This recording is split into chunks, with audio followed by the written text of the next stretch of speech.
అందరికీ నమస్కారం. ఈరోజు నేను చాలా ఆలస్యంగా అల్లు అర్జున్ ఆయన్ని అరెస్ట్ చేసిన విషయం తెలిసింది. నేను నియోజకవర్గంలో వివిధ కార్యక్రమాల్లో ఉన్నందువల్ల నాకు ఆ విషయం తెలియలేదు. అది చూసిన తర్వాత అరెస్ట్ చాలా బాధ అనిపించింది. ఇంతకంటే అన్యాయం ఇంకొకటి ఉండదు.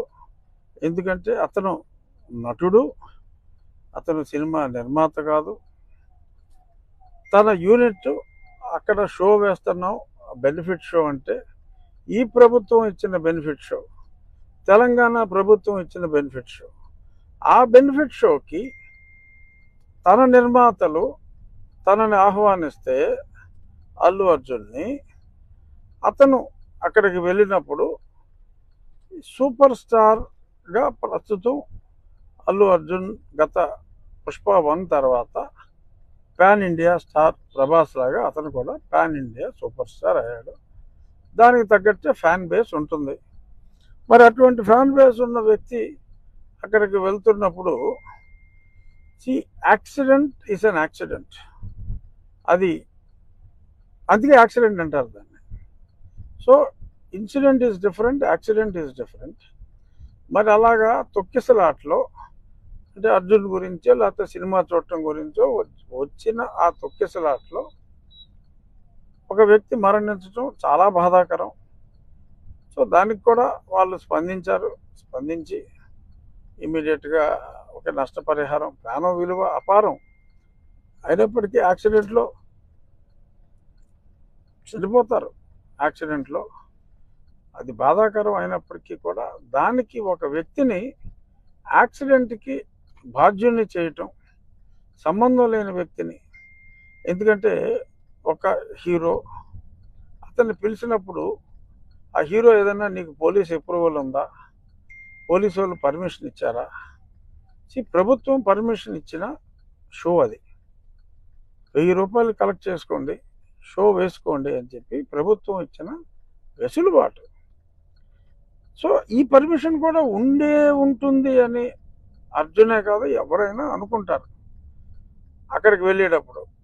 సో మరి దానికి ఈ రకంగా మరి ఇప్పుడు ఆ జరిగిన సంఘటనకి అర్జున్నే బాధ్యుణ్ణి చేయటం, అర్జున్ని అరెస్ట్ చేసి మరి వాళ్ళ శుక్రవారం నాడు మరి అదే మోడస్ ఆపరాండే గతంలో నా మీద జగన్మోహన్ రెడ్డి ఎక్కువగా జగన్మోహన్ రెడ్డి అవలంబించిన మోడల్ అది.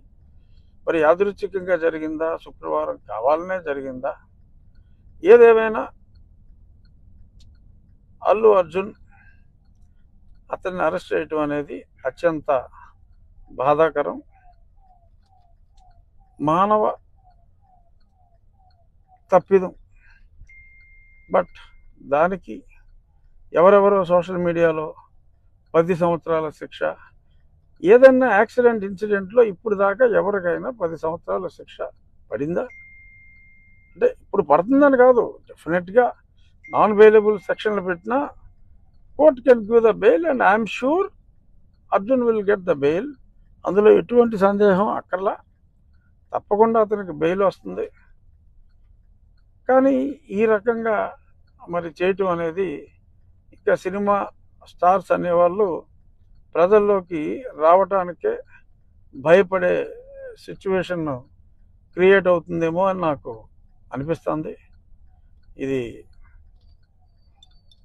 డెఫినెట్గా రేవంత్ రెడ్డి గారి దృష్టికి వెళ్ళే మరి అరెస్ట్ జరిగిందా, ఆయనకి తెలియకుండా జరిగిందో నాకు తెలియదు. ఖచ్చితంగా అల్లు అర్జున్ని he must be released immediately. This is the demand of the public. తప్పు చేస్తే శిక్షించండి. ఆయన ఎవరైనా ఏదైనా హత్య చేస్తే శిక్షించవచ్చు, అంతేగాని ఒక యాక్సిడెంట్ జరిగితే ఆయన గురించే జనం అందరూ వచ్చారు, మీరిచ్చిన అనుమతి వలన ఆ సినిమా చూడటానికి వచ్చారని ఎందుకు అనుకోకూడదు? అలా అనుకుంటే బాధ్యులు ఇంకెవరో అవుతారు.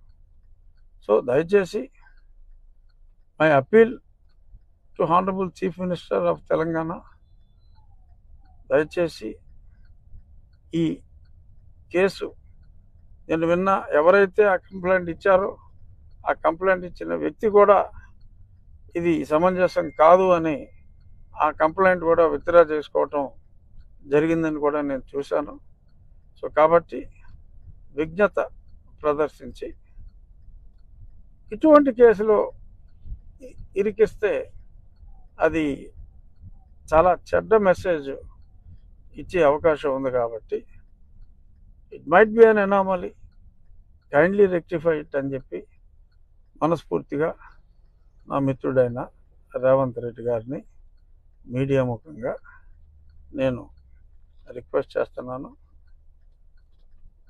తప్పకుండా Allu Arjun will get bail immediately. అందులో ఎటువంటి సందేహం అవసరం లేదు. మరి అంత సూపర్ జూపర్ హిట్ ఏదో 1000 కోట్లు దాటిందంటున్నారు. నరఘోష అయి ఉండొచ్చు Arjun. Don't bother, he will come out clean, he will come out hopefully today itself or latest by tomorrow.